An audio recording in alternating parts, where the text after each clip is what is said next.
भरी अदालत में बेटे ने कहा, "ये फटेहाल बुढ़ा मेरा बाप नहीं है, मैं इसे नहीं जानता।" तभी पिता ने कांपते हाथों से जेब से निकाली 50 साल पुरानी एक ऐसी पर्ची जिसे पढ़कर जज साहब भी अपनी कुर्सी छोड़कर खड़े हो गए। फैमिली कोर्ट का वह कमरा आज खामोश था, मगर उस खामोशी में एक ऐसा तूफान छिपा था जो रिश्तों की मर्यादा को तार तार कर रहा था। कटघरे में एक तरफ खड़ा था शहर का नामी उद्योगपति आलोक मल्होत्रा, महंगा सूट, कलाई पर लाखों की घड़ी और चेहरे पर दौलत का अहंकार। दूसरी तरफ दूसरे कटघरे में खड़ा था एक 70 साल का बुजुर्ग दीनानाथ, शरीर पर मैला कुचैला कुर्ता, पैरों में टूटी हुई हवाई चप्पल और आंखों में ऐसा सूनापन जैसे जीवन ने उन्हें पूरी तरह निचोड़ लिया हो। दीनानाथ ने अपनी ही सगे बेटे आलोक पर भरण पोषण का केस किया था।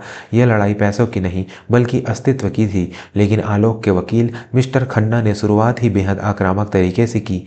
वकील खन्ना ने कोर्ट का बटन लगाते हुए जज साहब की तरफ देखा और व्यंग से कहा, "माय लॉर्ड, यह केस पूरी तरह से बेबुनियाद है। यह बुजुर्ग आदमी जो खुद को मेरे मुवक्किल का पिता बता रहा है, असल में एक पेशेवर ठग है। मेरे मुवक्किल मिस्टर आलोक मल्होत्रा का इनसे दूर दूर तक कोई रिश्ता नहीं है। आलोक जी अनाथ थे, उन्होंने अपनी मेहनत से यह साम्राज्य खड़ा किया है। यह आदमी सिर्फ उनकी शोहरत और पैसा देखकर उन्हें ब्लैकमेल करने आया है।"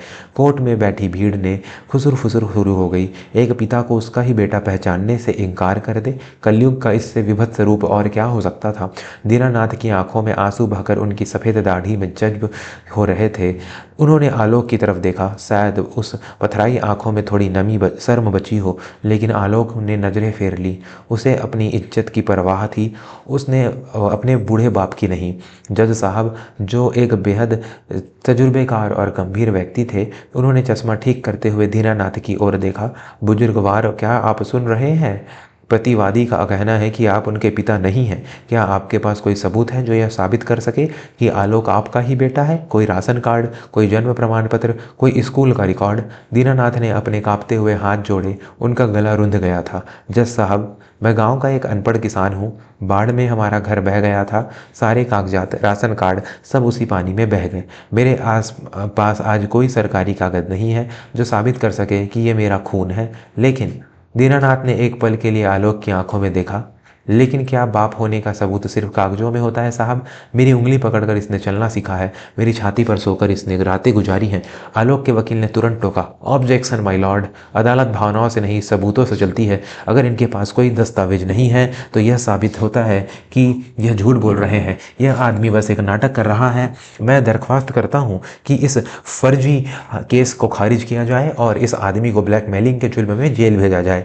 आलोक के चेहरे पर एक कुटिल मुस्कान आ गई। उसे लगा कि वह जीत गया। पैसा और पावर हमेशा जीतते आए हैं, आज भी वही होगा।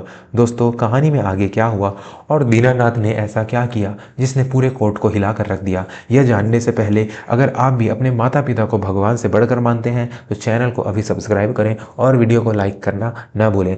आपका एक लाइक माता पिता के सम्मान के लिए है। जज साहब ने हथौड़ा बजाया, "ऑर्डर, ऑर्डर! दीनानाथ जी, कानून हमदर्दी पर काम नहीं करता। अगर आपके पास कोई ठोस सबूत नहीं है तो अदालत को फैसला आलोक के पक्ष में सुनाना पड़ेगा।" दीनानाथ समझ गए कि अब बातों से काम नहीं चलेगा। वह धीरे से झुके और अपनी पुरानी फटी हुई झोले में हाथ डाला। पूरा कोर्ट रूम सांस रोके देख रहा था। क्या निकालने वाले हैं थे वह? क्या कोई पुराना खिलौना, कोई तस्वीर? दीनानाथ ने अपनी जेब से एक बहुत पुरानी पीली पड़ चुकी और मूड़ी तूड़ी एक पर्ची निकाली। उन्होंने कांपते हुए हाथों से वह पर्ची जज साहब की तरफ बढ़ाई। "जज साहब," दीनानाथ की आवाज़ में एक अजीब सी खनक थी, "कागज़ तो बाढ़ में बह गए थे, लेकिन यह पर्ची मैंने अपनी जान से ज़्यादा संभाल कर रखी थी। यह कोई सरकारी कागज़ नहीं है, यह एक अस्पताल की रसीद है।" वकील खन्ना हंसे, "अस्पताल की रसीद? माय लॉर्ड, यह आदमी अब रद्दी के कागज़ दिखाकर अदालत का वक्त बर्बाद कर रहा है।" लेकिन जज साहब ने वह पर्ची अर्दली के हाथ से ली और उसे ध्यान से पढ़ा। पढ़ते पढ़ते उनके चेहरे के भाव बदलने लगे। उनकी आंखों में जो शक्ति थी वह अचरज और फिर नमी में बदल गई। उन्होंने एक लंबी सांस ली और आलोक की तरफ देखा। "मिस्टर आलोक," जज साहब ने बेहद भारी आवाज़ में पूछा, "क्या आपको बचपन में कभी कोई बड़ी बीमारी हुई थी, करीब 25 साल पहले?" आलोक थोड़ा सक पकाया, लेकिन उसने आत्मविश्वास बनाए रखा, जी हाँ, जब मैं 12 साल का था मेरी दोनों किडनी खराब हो गई थी, मुझे अर्जेंट ट्रांसप्लांट की ज़रूरत थी, लेकिन इसका इसका इस केस से क्या लेना देना। जज साहब ने वो पर्ची हवा में लहराई। लेना देना है मिस्टर मल्होत्रा, बहुत गहरा लेना देना है। ये रसीद उसी अस्पताल की है, उसी तारीख की है। इसमें लिखा है कि डोनर ने अपनी किडनी आपको दी थी और उस डोनर का नाम दीनानाथ है। पूरे कोर्ट रूम में सन्नाटा छा गया, ऐसा सन्नाटा कि सुई गिरे तो आवाज़ गूंज उठे। दीनानाथ ने अपनी नम आंखों से आलोक को देखा और पहली बार उनकी आवाज़ में एक पिता का अधिकार गूंजा। आलोक, उस वक्त डॉक्टर ने कहा था कि ऑपरेशन के लिए 5 लाख रुपए लगेंगे और एक किडनी चाहिए होगी। मेरे पास खेत के अलावा कुछ नहीं था। मैंने अपनी ज़मीन बेच दी, अपना घर गिरवी रख दिया, लेकिन किडनी देने के लिए कोई तैयार नहीं था। तब मैंने अपनी एक किडनी तुम्हें दी थी। आज तुम जिस शरीर पर इतना घमंड कर रहे हो, जिसके दम पर तुम इस कोर्ट में खड़े हो, उसके अंदर मेरे शरीर का एक हिस्सा धड़क रहा है और तुम कहते हो कि मैं तुम्हारा बाप नहीं हूँ। दीनानाथ ने अपनी कमीज का बटन खोला और अपने पेट के दाईं तरफ एक पुराना गहरा और लंबा चीरा दिखाया। वह निशान गवाही दे रहा था उस त्याग की जो एक पिता ही कर सकता है। देख लो जज साहब, दीनानाथ रो पड़े। डीएनए टेस्ट करवाने के पैसे नहीं है मेरे पास, लेकिन यह निशान तो झूठ नहीं बोलेगा ना। उस दिन डॉक्टर ने कहा था कि मैं बुढ़ापे में कमज़ोर हो जाऊंगा, लेकिन मैंने सोचा था कि मेरा बेटा मेरा सहारा बनेगा। मुझे क्या पता था कि जिस जान को मैंने अपना मांस काट कर बचाया, वही एक दिन मुझे पहचानने से इनकार कर देगा। आलोक का चेहरा पीला पड़ गया था। उसके वकील के हाथ से फाइल गिर गई। जिस सच्चाई को वह दौलत की चमक से छिपाना चाहता था, वह एक पुराने घाव की तरह सबके सामने खुल गई थी। कोर्ट में बैठी महिलाओं की आंखों से आंसू छलक पड़े। जज त्रिवेदी ने अपना चश्मा उतारा और आंखों के कोर पोंछे। उन्होंने वकील खन्ना की ओर देखा, जो अब नजरें झुकाए खड़े थे। मिस्टर खन्ना, जज साहब की आवाज़ में क्रोध और पीड़ा दोनों थी, क्या अब भी आपको और सबूत चाहिए? एक पिता ने अपने जिगर का टुकड़ा ही नहीं, अपना जिगर ही निकाल कर दे दिया और आप उनसे राशन कार्ड मांग रहे थे। आलोक घुटनों के बल नहीं, लेकिन नज़रों में गिर चुका था। वह कुछ बोलने के लिए आगे बढ़ा। माय लॉर्ड, मैं खामोश, जज साहब ने दहाड़ लगाई। एक शब्द भी मत बोलिएगा।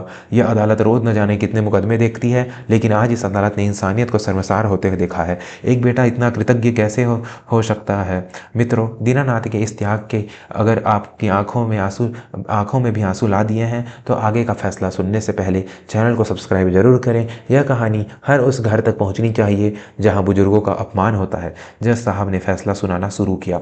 तमाम सबूतों और गवाहों से ज़्यादा इस बुजुर्ग के शरीर पर मौजूद वह निशान इस बात का प्रमाण है कि यही आलोक मल्होत्रा के पिता है, और न केवल पिता है बल्कि उनके जीवन दाता भी है। अदालत आलोक मल्होत्रा के इस व्यवहार की घोर निंदा करती है।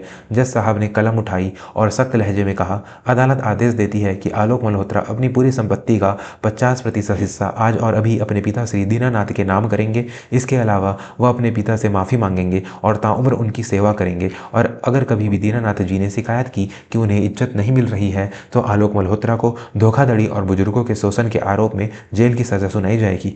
आलोक, जो अब तक अकड़ में खड़ा था, दौड़कर दीनानाथ के पैरों में गिर पड़ा। वह रो रहा था, गिड़गिड़ा रहा था, पापा मुझे माफ़ कर दो, मैं दौलत के नशे में अंधा हो गया था, मुझे माफ़ कर दो पापा। दीनानाथ, जिनका दिल अभी भी अपने बेटे के लिए धड़क रहा था, उन्होंने कांपते हाथों से आलोक के सिर पर हाथ रख दिया।